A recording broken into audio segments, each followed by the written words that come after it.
Hi everybody, welcome to the Actors Academy. Thank you for tuning in today. Today I'm going to be giving you guys 10 audition mistakes that actors tend to make. It's always important and good for us to know what we should do as actors, but we also have to know what are we doing that's wrong and how can we change, how can we develop ourselves so we don't do what's wrong and we can focus more on what's right. I do suggest that you guys watch this video all the way from the beginning to the end so you can get the most out of it. Some of these points are going to be stuff that I've never even said to you before. So do watch it all the way till the end so you can get all of that information. Now, before we do that, I'm going to play the intro to this video, but also I'm going to throw in a high five for you guys here. Boom. Give one back. Post it down in the comments below. Now, without further ado, here we go.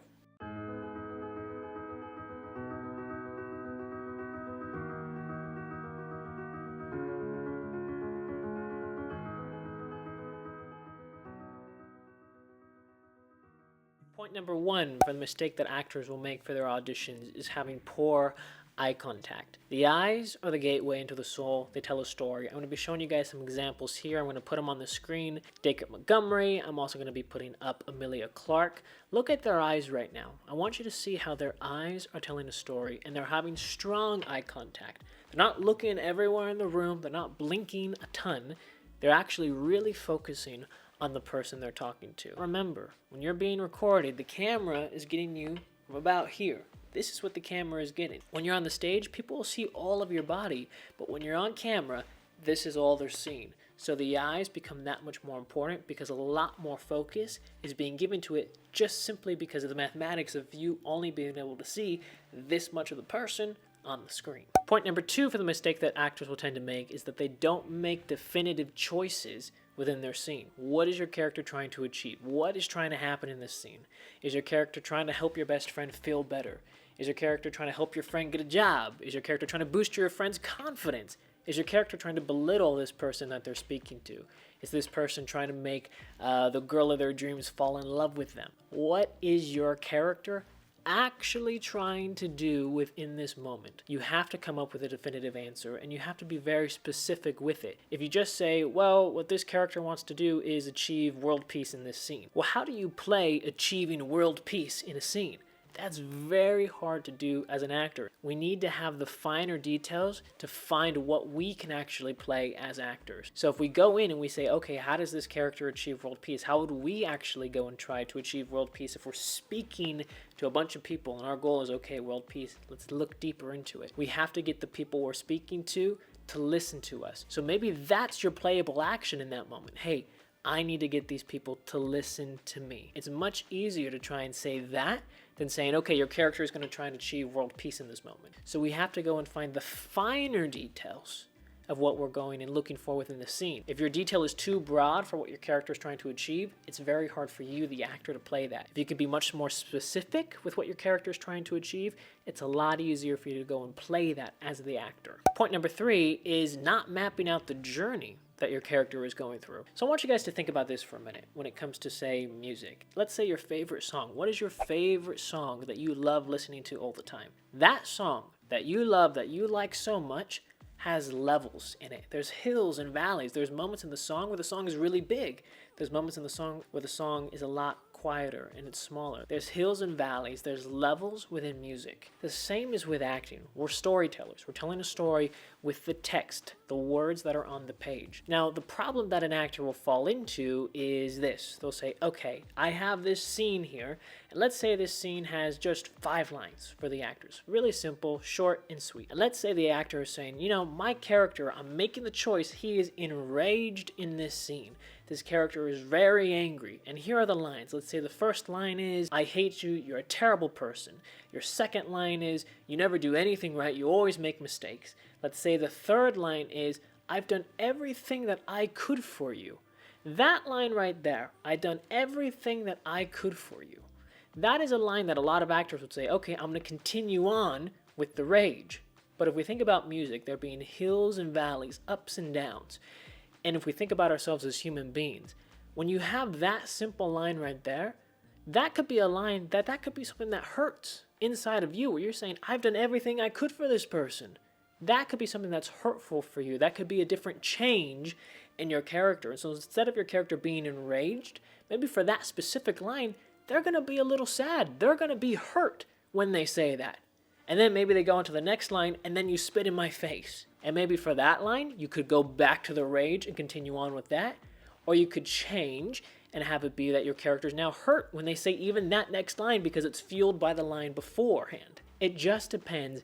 It's up to you as the actor how you're going to go and play this, how you're going to go and color the text. Naturally, we have levels, and we have to make sure that those levels are also applied into the scenes that we are working with. Point number 4 is not being off book. This one is super simple. Yes, sometimes an actor is going to have to go and look at their lines when they're in the audition room, because maybe there will be those times in your life where you do not have all the time to go and memorize your lines. That's fine, but there's a difference between having a choice to not memorizing your lines and you just actually can't memorize your lines. You have to work in the situations that you're dealt with. Maybe you got a lot of school going on, maybe you're working double shifts, and it's just hard for you to memorize these lines, and you're going to have to look a little bit at your lines when you're in the audition room.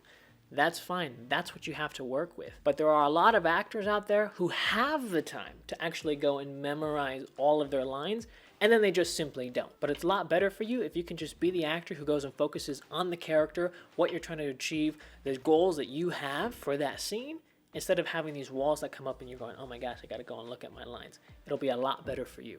Point number 5 is having the wrong outfits, meaning when you go in for an audition, you want to try and have the essence of the character come through with just what you're wearing. It doesn't mean, hey, if you're playing a doctor, you got to come in a whole doctor's outfit and everything like that. You got the whole white trench coat and all of that. That would be ridiculous, and you're not going to book the part if you do that. You just want to have something that brings the essence of your character. It's kind of like when you see someone walking by and you can tell if they're a student or if they're not. You can tell if this person is rich or they're not. It doesn't mean that they have to go and throw money everywhere. It just simply means that you can tell by what a person is wearing whether or not they're successful, they're not successful. Maybe the type of job they have or the type of job that they definitely do not have. You have to work at it in that way. Point number 6 is not taking advantage of being memorable. I'll tell you from my own experience in an audition that I had. I was going through this auditioning process, and there was about me and 9 other actors in the waiting room, so there was a total of 10 of us so far in this waiting room. And I had to go in for my audition.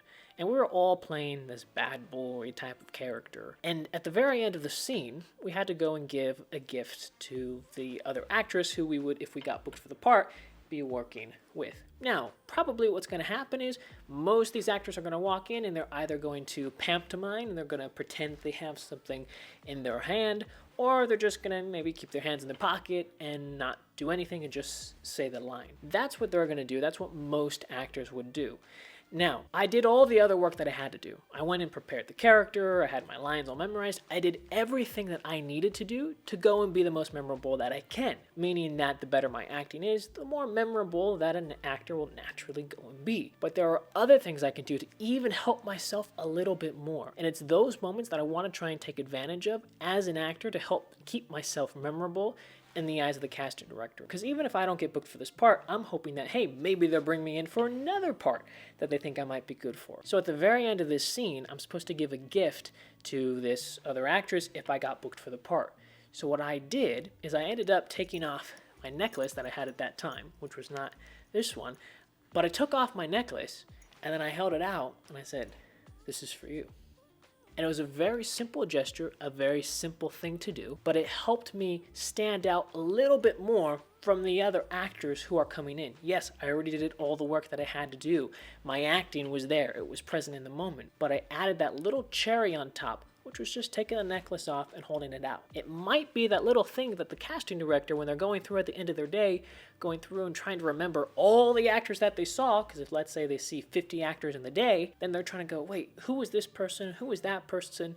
And if they're trying to remember me, they can go and say, oh, that was the person who took their necklace off and was going to give it to us. It's simple things like that. You can't always do it. It's not always going to be available for you to do something like that.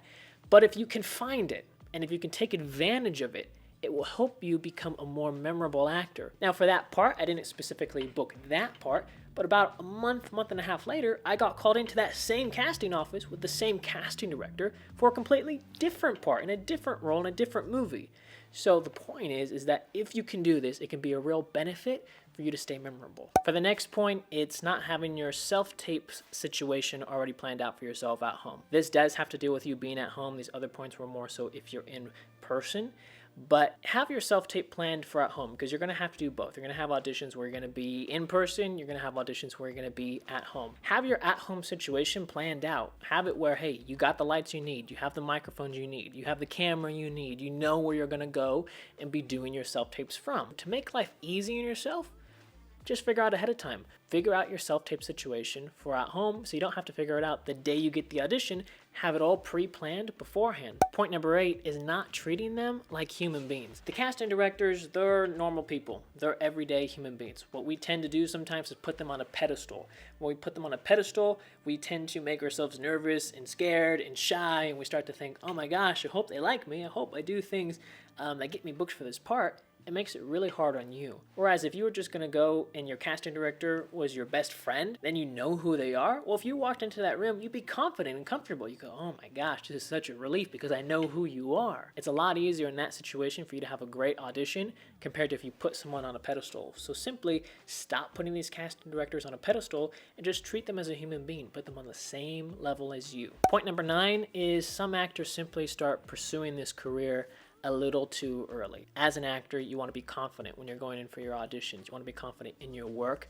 You need to be confident and comfortable with yourself, who you are as a human being. It's scientifically proven that it is almost impossible to not notice somebody who is being their true, authentic selves, being true to who they are. If you go into the audition room and you're just trying to be like everybody else, it's really easy for you to just get washed away and for people to forget about you. But if you can come in with who you actually are as a human being, it's a lot easier for you to be memorable as a person. The thing is, a lot of actors start acting, coming into this business, into this industry, a little too soon before they're ready. So they go and they have maybe 10, 15, 20 auditions, but they're shy and they're nervous and they're scared. And yes, there is a learning curve that is involved, of course, because you're new to this whole auditioning process. But you have to make sure that you are at least comfortable with yourself and who you are as a person. So sometimes you just have to make sure that maybe you're not starting now with your acting. Maybe you're going to start in 2 years when you're comfortable and confident with who you are as a person and as a human being. Now, our last point here is knowing how you prepare as an actor. This is a very important point. You have to know for yourself. Every actor is different. The processes that they go through are going to be different. But you must know, as an actor, what works best for you. This will help you so much more, because there are a lot of actors who do not know how they prepare best, which means when they go in for auditions, sometimes they're great, sometimes they're not. They're a hit or miss. You want to be as consistent as you possibly can. In order to do that, have a systematic way for how you prepare already planned out. Work on it. Maybe you'll spend the next week, next month, figuring out for yourself, how do you, as an actor, prepare the best? Because everybody's going to be a little bit different. What I do compared to what you do, compared to what your neighbor might do if they're an actor, will be different. So make sure you find a process for yourself that works for you. So I hope you guys liked this video. Make sure you guys subscribe to the channel so you stay up to date with everything. Give this video a thumbs up if it helped you guys. Also, I'll be leaving our 10-hour Acting Masterclass 2.0, our newly enhanced version, down in the description down below. And also in the comment section for you guys if you're interested in that.